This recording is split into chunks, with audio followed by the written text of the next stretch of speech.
Hey there, friend, yes, you, the one scrolling late at night, maybe feeling a little worn out by the world, maybe wondering if real kindness still exists. Stop everything for just a moment. Picture this, a glittering restaurant where one wrong glance can make you feel invisible. A single dad and his little girl are being quietly pushed toward the door, and the whole room holds its breath. Then he speaks, for quiet words that stop a billionaire heiress cold. She's with me. If your heart just skipped, stay right here with me. Don't click away. Because this story is about to wrap around your soul and refuse to let go until the very last line. This is their night, and somehow, it's about to become yours too. Michael had worked double shifts for 3 straight weeks just to afford this one dinner. Not because he wanted to impress anyone, but because his 8-year-old daughter Lily had drawn a picture of a princess restaurant on the fridge with crayons that were almost gone. She had never asked for toys or gadgets, she only ever asked for a night like the rich kids get. So he scraped together every extra penny, borrowed a clean shirt from his neighbor, and walked into La Belle Étoile holding his little girl's hand like it was the most precious thing in the universe. Lily's eyes were the size of saucers the moment they stepped inside. Crystal chandeliers dripped golden light onto white tablecloths. Waiters moved like dancers. The air smelled of truffles and expensive dreams.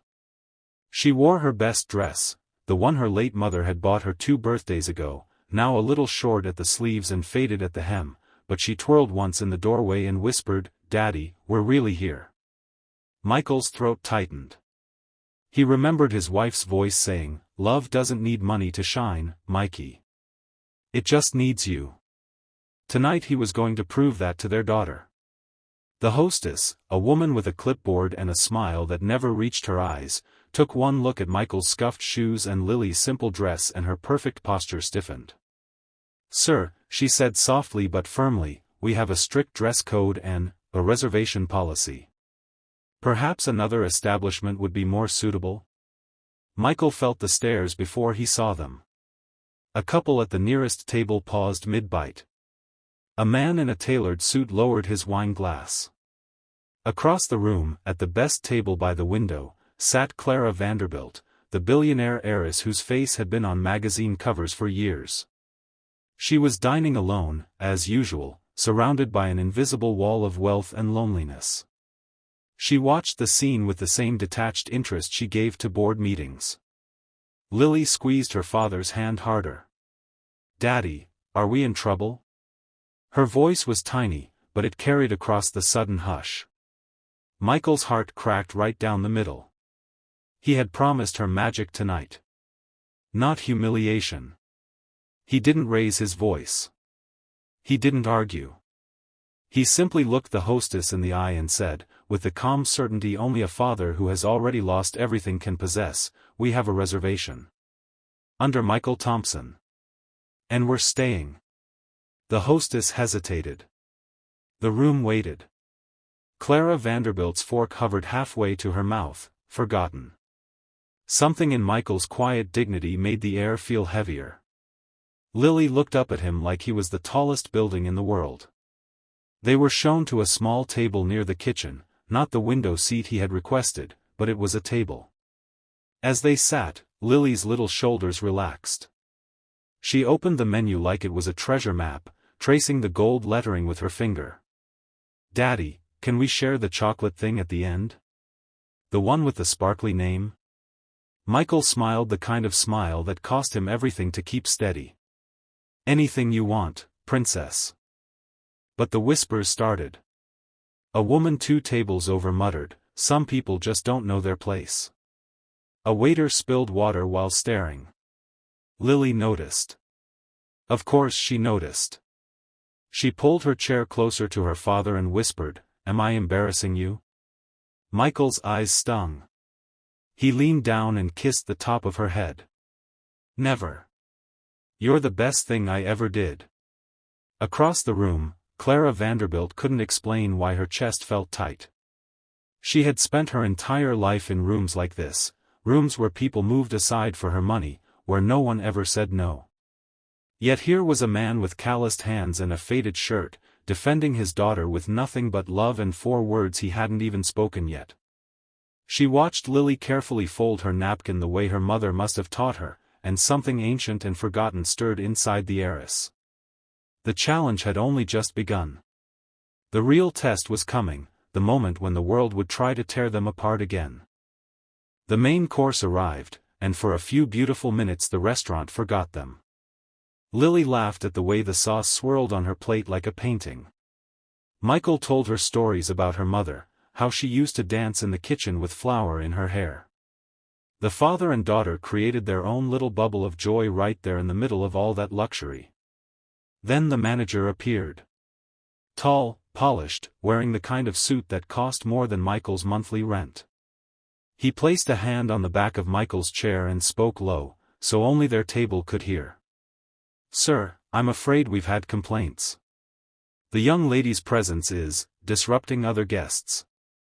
We can offer you a complimentary meal to go if you'd prefer to leave quietly." Lily's fork clattered onto her plate. Her eyes filled with tears she tried desperately to hide. "Daddy. I didn't mean to be bad."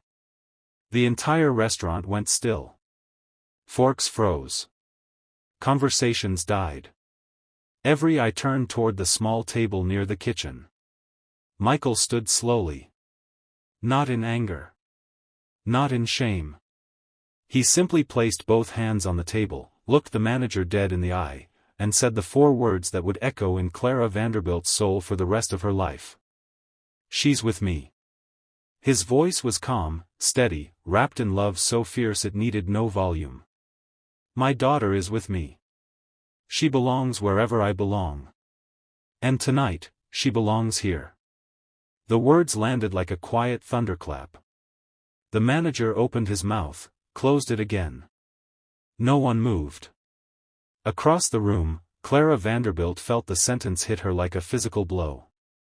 She had spent years building walls so high no one could reach her, after her own father had shipped her off to boarding schools, after her mother had chosen boardrooms over bedtime stories. She had everything money could buy and nothing that mattered. And here was this ordinary man, with nothing, claiming his daughter with the kind of certainty people paid millions for therapists to find. Clara stood up. The sound of her chair scraping back cut through the silence like a blade. Every head turned. She walked, heels clicking across marble, straight to Michael and Lily's table. The billionaire heiress, whose net worth could buy the entire restaurant, knelt down beside Lily so they were eye to eye. "Your daddy is right," she said, voice trembling for the first time in decades. "You are exactly where you belong." Then she looked up at Michael. "And so are you." She turned to the manager. "This man and his daughter are now my guests. Move them to my table. And if anyone else has a problem with that, they can take it up with me." The room erupted in soft applause. Not for the money. Not for the status. For the love. For the dignity. Later that night, after chocolate souffle with extra sparkles and stories that made Lily giggle until her sides hurt, Clara walked Michael and Lily to the door. She slipped a small envelope into Michael's hand. Inside was a note, not money, "Thank you for reminding me what family looks like. The restaurant is yours any night you want. But more importantly, so is my friendship." Michael hugged his daughter under the city lights. Lily whispered, "Daddy, she's with us now too." And Clara Vanderbilt, the woman who once thought love was something you could buy, drove home alone but no longer lonely. She finally understood, the most expensive thing in the world isn't champagne or private jets. It's 4 simple words spoken with a father's heart. "She's with me." The ending you stayed for. So here we are, friend. You and me. You didn't click away. You stayed through every tear, every whisper, every moment of courage. That's the real magic. Next time you see someone who feels out of place, maybe a kid in the wrong shoes, maybe a parent fighting quiet battles, remember Michael's voice. Remember how 4 calm words changed a billionaire's entire world. Kindness doesn't need money. It doesn't need power. It only needs you to stand up and say, in your own way, "They're with me." You have that power. Right now. In your own life. Use it. And if this story touched something deep inside you, do what Michael did tonight, pass the love forward. Share it with someone who needs to hear they belong. Because somewhere out there, a little girl is drawing a princess restaurant on the fridge, and a father is saving every penny to make her feel seen. You just proved that humanity still wins. Thank you for staying till the end. I'm with you. Always.